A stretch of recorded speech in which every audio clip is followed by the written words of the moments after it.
This comment is in reply to a video I just made where I asked women to talk about the first time they were, sexualized by a man or, something like that. And this woman talks about she was 18 years old and the man was in his 40s and he tried to lure her in with a car. Now, somebody who's 18, 19 years old doesn't really have a strong idea about how much cars cost and how life really works, and that the average person doesn't really have the finances to just give a car like that. The reason why these types of men specifically prey and groom younger people is because a woman in her 40s knows that there probably isn't a car. A woman in her 30s and 40s, hell, a woman in her late 20s probably even knows ain't no car. I don't even need to come with no trusted friend. I'm not coming at all. I'm not going to let you waste my time. So when these older men sit here and talk about, we just want women that look good, younger women look good, bullshit. There's women in their 30s, 40s, and 50s still looking good, looking great, looking better than me at my age. It has nothing to do with looks when it comes to these men that want to groom and prey on women. Now, if you ain't grooming and preying on young girls, why are you all up in this comment section?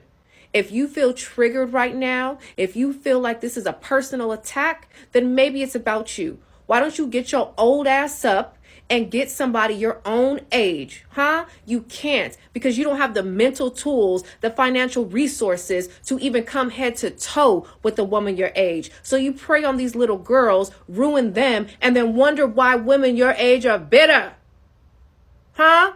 So if you comment on this video, it's you. You're the problem. If you're a man that comments on this video and doesn't do anything but agree and sympathize with women, it's you. So go ahead and tell on yourself in the comment section. Bye. I'm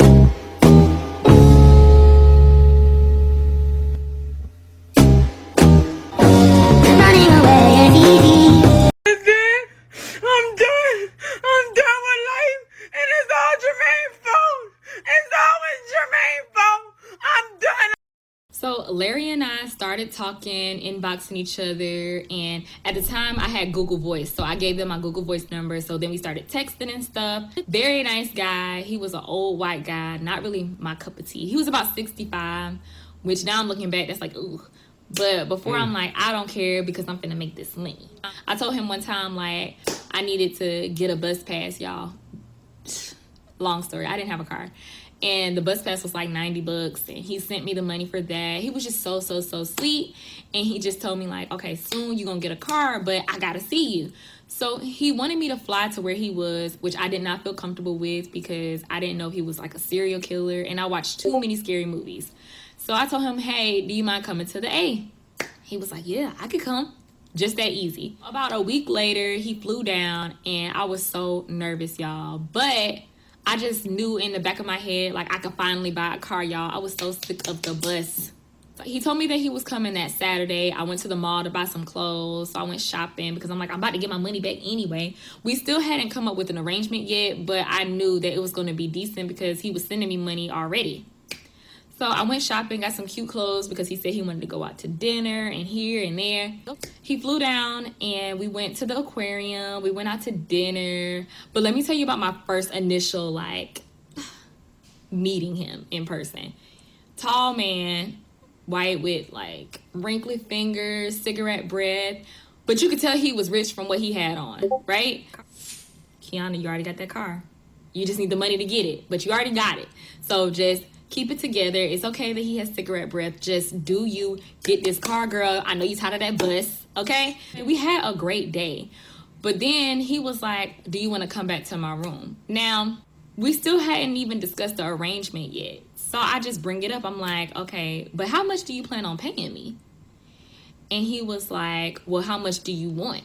The older I get, the more I realize why older men date women that are significantly younger than them, and only because the women their age would never, ever even glance at them twice. Because now there are men my age that try to approach me and I have to actively withhold the urge to spit on them, but younger me would have just died over them, and it was for stupid reasons, like, oh my god, he's so cool and mature, he has his own apartment. He should, he's 30. I just thought that was such a sign of maturity and being like a real grown-up, but those men were creme de la piss, okay? Like cream of the turds. It's very unimpressive, but I thought that them having like, you know, good jobs was a sign of them being real adults, and they were just little immature baby boys. But yeah, those men are almost always losers. Still think it's gross, but now I see the logic. So me being 18, 18. I'm like, I need at least $100 a week. And he burst out laughing. He was like, I'm not going to give you $100 a week. And I'm like, so how much were you planning on giving me? This man said, I want to give you $1,500 for every time we meet. $1,500? So immediately, I'm feeling like rich as hell. Nobody can tell me nothing. I'm like, let's go to the hotel room. Let's pop some bottles. You know what I'm saying? So we get into the hotel room, and I'm just taking shots because I'm celebrating because I'm rich now. You know what I'm saying? I'm about to be making $1,500 per meet, and he wanted to meet like at least once a week. Damn. Balling, you know what I'm saying? I think I'm all that now. He's sitting on the couch because he's pretty much drunk, and I am too. But I go out on the balcony because I'm just like, oh my God, I'm rich. As I'm like, you know, taking in the Atlanta air, I feel some wrinkly fingers come behind me. Oh, there it is. I forgot I gotta give him the sugar. You know, I'm like, oh shit. He was just like, what you wanna do? And I was like, not you, but if I have to, because you did say $1,500. Like, I already bought my car, y'all. Y'all gotta understand. I already bought my car. So I'm like, I mean, whatever you wanna do. You know what I'm saying? Because I know I'm gonna have to give you some sugar. That's $1,500. Like, so I'm trying to just talk myself into it. Because I'm like, Kiki, you was doing it for free, for love, and you was riding the bus. So now you about to get a car. You might as well go ahead and, like, you know, pop that thing. I finally talked myself into it, and he like takes my hand and takes me to the bedroom. So I'm like, okay, Kiki. Immediately I was sober. I done took like 7 shots and it's gone. Like, my high just left out my body. He was like, okay, go ahead and get undressed. And I'm just like, wow, Key, you really are desperate as hell. But do you, girl? Because you finna be whipping. I'm like taking off my clothes, and I'm still like right by the door. The door's still open. So he's like, shut the door. And as I'm shutting the door, I see a bottle of Bacardi. So I'm like, oh, let me drink it. I just want to black out. I want to forget all about this. I want to pretend that it never happened because I'm going to be sick once I do this. So I get into bed with him, and I'm like, what would you like me to do? And he's just like, give me a minute. I need to pop a pill. The blue pill. So we're waiting and waiting and waiting. Out of nowhere, he just starts like, oh, ow, ooh. And I'm like, do I need to call 911? He's just like, nah, like, this Viagra messes with my heart. Just get your $1,500 off the dresser. He almost died? Okay. So I try to act like I'm disappointed. I'm like, well, maybe another time.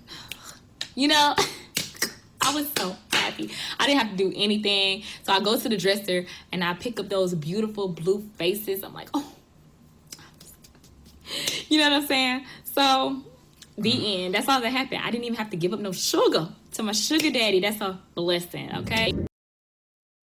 The Black Patriarchy. A non-existent group of fictional black male power brokers not discredited, erroneously jailed or outright killed by the minority majority who look the other way as they work tirelessly to shame, oppress, and outright take out the altruistic black female populace of the honorable democratic United States of America. 3K's inset bitches. These evil wealthy members of the black patriarchy are the sole reason for all the ills of the black community, walking, talking, holding down jobs, and doing everything up to and including giving their very lives in service to their baby mamas and baby's motherfucking kids. Their motto that strikes fear into the hearts of black women everywhere: bitches ain't shit but hoes and tricks.